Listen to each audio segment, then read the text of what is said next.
안녕하세요 여러분, 수다몽입니다. 조선에서 임금의 자리를 이을 왕자를 왕세자, 줄여서 세자라고 하죠. 세자가 되면 세자가 되는 것에 대한 공부, 그러니까 서연을 하면서 임금의 자질을 갈고 닦고 또 큰 이변이 없는 한 이제 현재의 임금이 붕어를 하시면 다음 왕위에 이제 오르게 됩니다. 그런데 조선에는 총 27명의 세자가 있었는데 그 중에는 왕이 되지 못한 세자들도 있었어요. 딱 기억을 해보면 우리가 행실에 문제가 있어서 왕이 되지 못한 세자도 있었고, 또는 너무 일찍 사망을 해서 안타깝게 왕이 되지 못한 이들도 있었습니다. 자, 그렇게 왕이 되지 못한 어떤 비운의 세자 중에서도 우리가 두고두고 안타까워하고 이 사람이 왕이 되었다면 조선은 어떻게 되었을까 하고 곱씹어 생각해보게 하는 사람이 바로 소현세자인데요. 오늘은 바로 이 소현세자에 대한 이야기를 해보려고 합니다. 소현세자의 이름은 이왕. 이왕은 광해군 4년인 1612년 당시는 능량군이었던 인조와 인열왕후 한씨의 맏아들로 태어났어요. 인조는 인조 반정을 통해서 조선의 왕으로 등극을 하게 되지요. 그 당시 이왕은 12살이었다고 합니다. 자, 그리고 이렇게 인조가 왕으로 등극을 하게 되니 그러면 곧바로 세자 책봉을 논의해야 하는 게 맞지요.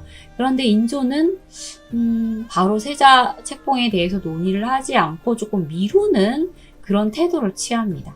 자, 그러는 사이 인조가 등극한 지 1년도 되지 않은 1624년에 이괄의 난이 발생을 하게 돼요. 네, 이제 반정 당시에 이괄은 군사들을 직접 지휘해서 정변을 성공시키는데 결정적인 공을 세운 사람인데, 반정이 성공한 후에 농공행상의 결과를 봤더니 영 마음에 들지 않는 겁니다. 자신은 당연히 공이 많으니 1등 공신이 될 줄 알았는데 2등 공신이 된 거예요. 거기다가 부원수로 임명하노라 하면서 저 최전방 평안도 영변으로 가라고 하니까 너무너무 불만이 많아서 구시렁구시렁 거리고 다녔던 겁니다. 그래서 이괄이 역심을 품고 있다라는 소문이 돌게 되고, 이제 그를 잡으러 금부도사가 들이닥치게 되니까 에라 모르겠다, 이렇게 된 바에 그럼 아예 내가 반란 일으켜주지 하며 들고 일어납니다. 자, 이괄은 군사력이 있는 사람이었어요. 그래서 불시에 군대를 이끌고 순식간에 한양까지 내려와 버리니까 인조와 소현세자는 급히 공주로 피신을 해야 했는데요. 원래 어떤 변란이 일어나고 나면 조정은 조정을 나누는, 그러니까 분조를 하는 그런 형태를 띠게 되죠. 광해군도 분조를 해서 따로 조정을 끌었던 그런 신례가 있습니다. 임진왜란 때, 그렇죠? 그래서 이렇게 분조를 하려면 아무나 세우면 안 되잖아요. 세자를 책봉해야 세자가 분조를 이끌게 되니까 시급히 세자를 책봉하라라는 건의를 합니다.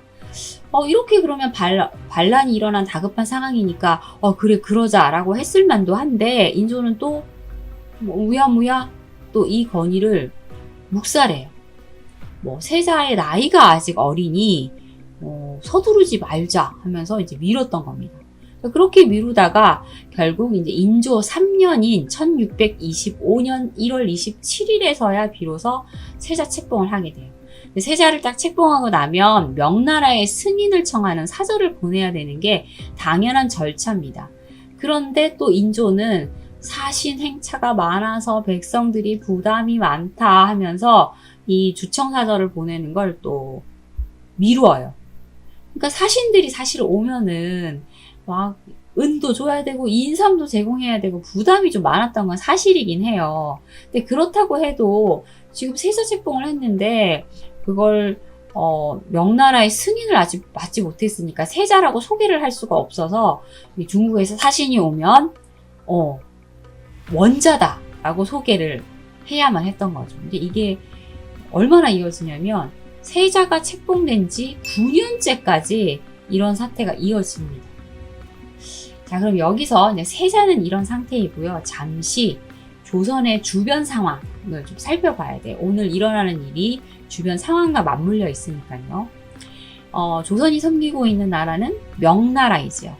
자, 그런데 후금이 조금씩 힘을 키워서 어느 날 이제 드디어 명과 군사적으로 맞서는 그런 상황이 됩니다. 자, 그러다 보니 명나라는 조선을 끌어들이고 싶어하고 그래서 후금과 싸움을 붙이려고 하죠. 그런데 후금은 또 조선 니네 중립 지켜 가만히 있거나 우리들 편들어주면 더 좋고 라고 생각하면서 은근히 또 압박을 합니다. 그런데 인조 전 왕이었던 광해군은 중립 외교라는 것을 했다라고 우리가 배웠잖아요. 명과 후금 사이에서 적절히 줄다리기를 하면서 중립을 지키려는 노력을 했습니다.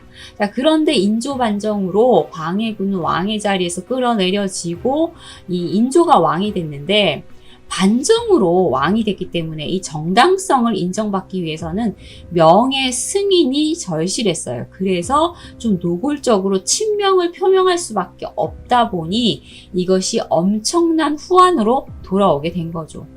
후금의 기세는 계속 올라서 인조 3년에는 요동을 차지하게 됐고요. 이 누르하치 뒤를 이어서 칸이 된 홍타이지, 드라마에도 홍타이지가 등장을 하고 있더라고요.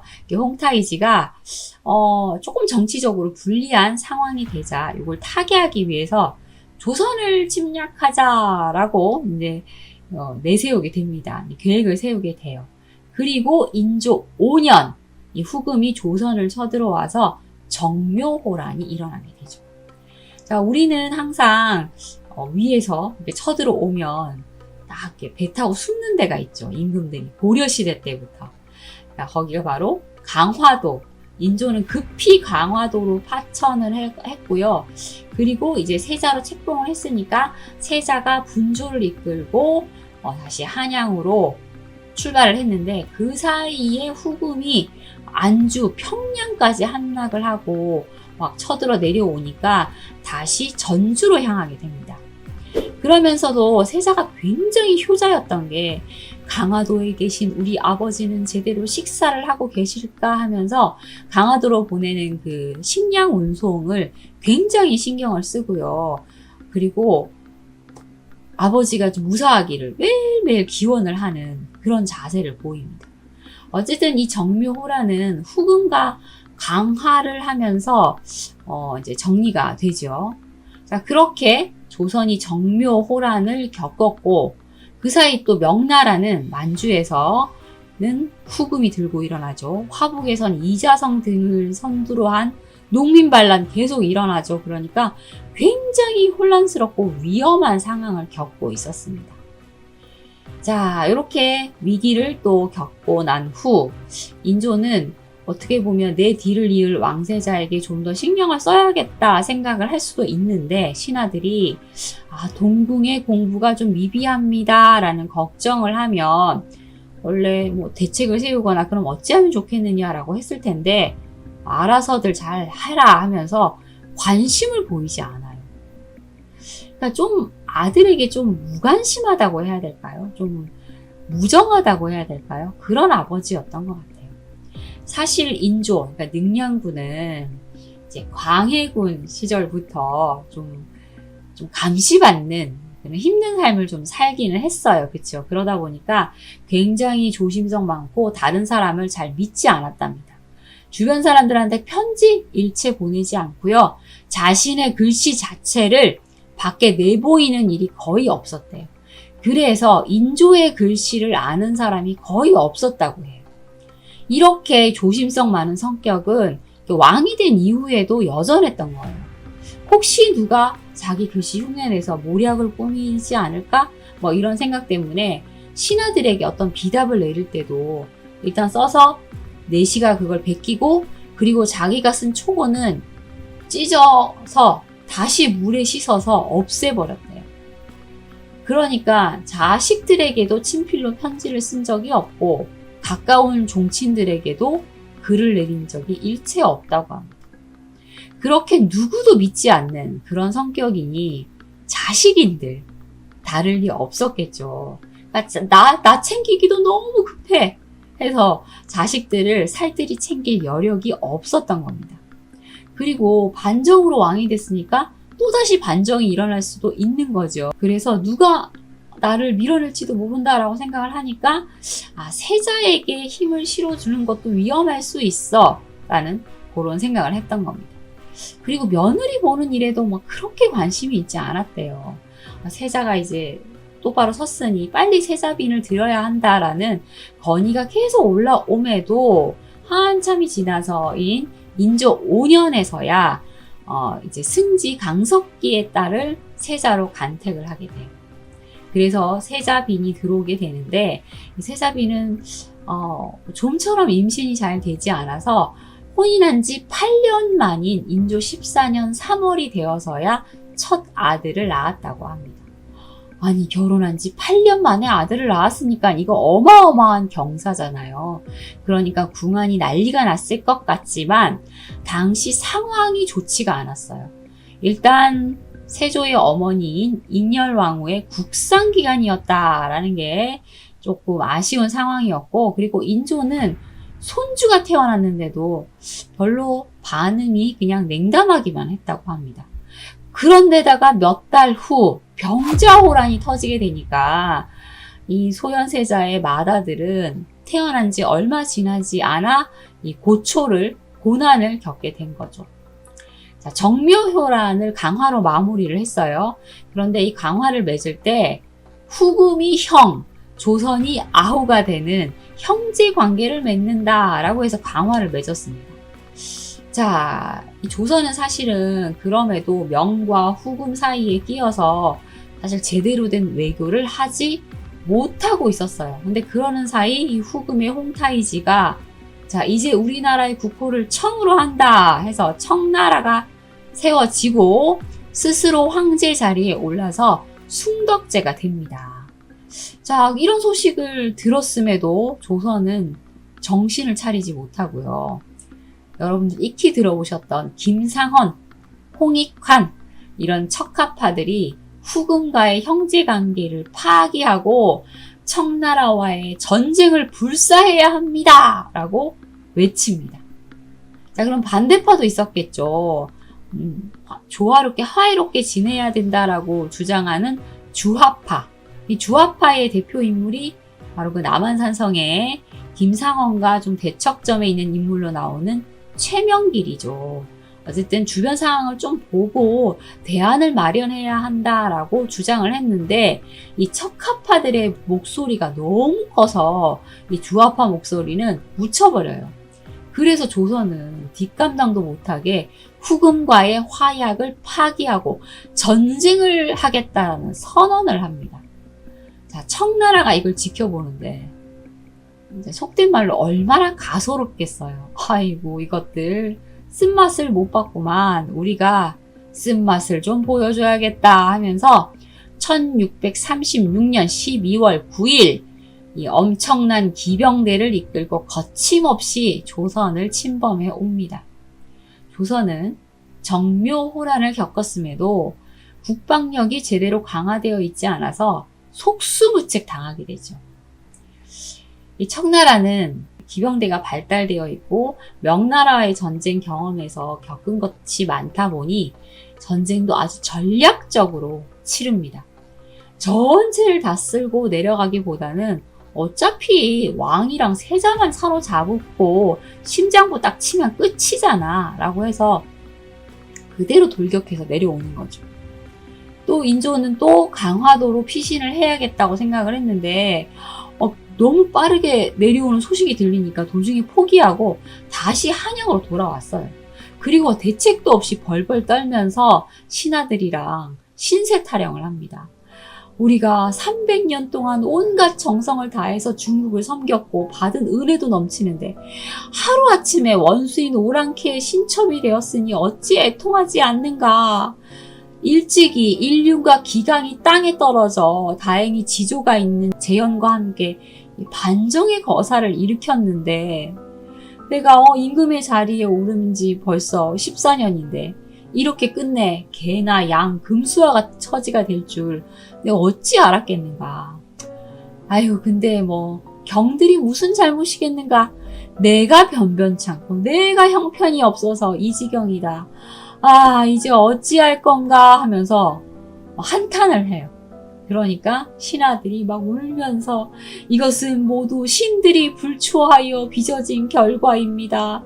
전하에게 무슨 잘못이 있겠습니까? 라고 합니다. 그러니까 또 인조도 막 같이 울면서 연소한 자들이 사려가 얕고 논의가 너무 과격해서 이 같은 환란을 불렀다. 당시에 만약 저들이 이 사자를 박절하게 대척하지 않았더라면 이런 환란이 생겼더라도 어찌 이 지경까지 이르렀겠는가? 라고 또 얘기를 해요. 그러니까 또 신하들이 연소하고 생각이 얕은 자들이 이를 그르쳐서 이 지경이 되었습니다 하면서 또 마주보고 또 우는 거죠. 그러니까 여기서 말한 연소한 자들, 그러니까 어리석은 자들이 바로 전쟁을 하자라고 주장했던 척합파들인 거예요. 어차피 자신도 동조를 했는데 이 모든 일의 원흉으로 척합파들을 짚고 있는 겁니다. 그렇게 아무 대책도 없이 며칠을 보내다가 결국은 남한산성으로 피신을 하게 되죠. 사실 남한산성 우리가 영화나 이런 데서도 확인을 했지만 병력도 보잘것없고 식량도 거의 없는 상태였어요. 거기다가 12월이면 칼바람이 불어대니까 이제 뭐 얼어서 죽어나가는 병사들이 부지기수로 생기게 되는 거죠. 자, 그런 와중에 이제 청나라 군대가 산성 밖을 쫙 포위를 하고 주변에 목체까지 설치를 해서 성과 성의 안팎이 연결이 되지 않게 차단을 해버립니다.